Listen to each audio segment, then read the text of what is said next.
Gabe Green had a beautiful finish over Johan Linnes. Linnes seemed like maybe he folded a little bit mentally in this one, but he showed what everybody knew coming in, which is this guy's got power.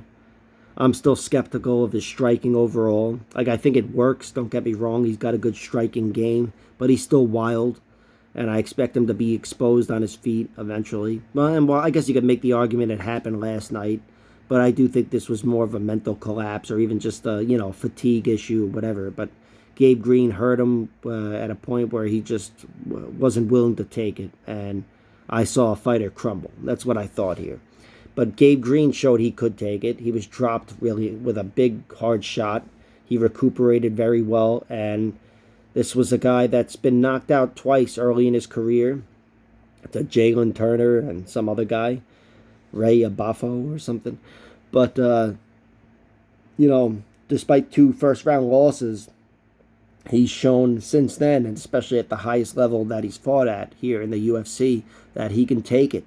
He lost to D-Rod, a 3-round decision, and he wasn't going anywhere. And he's always shown to be a good striker. But in this one, it looked like maybe he was just a little physically outmatched or whatever.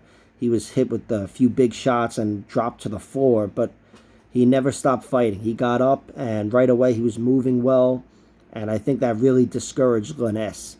I got to watch the fight again to see, if something took his soul, a body shot or something right beforehand, but nevertheless, Gabe Green poured it on, and it was just the veteran who'd been there before, been through hell and back, and yada yada, all the cliches.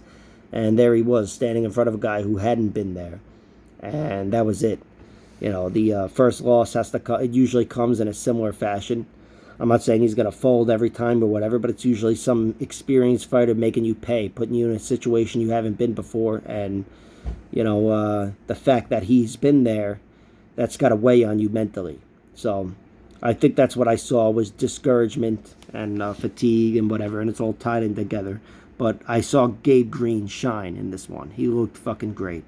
So, aside from getting his ass kicked for half the fight, but that only adds to the greatness of the performance. Good win for the veteran.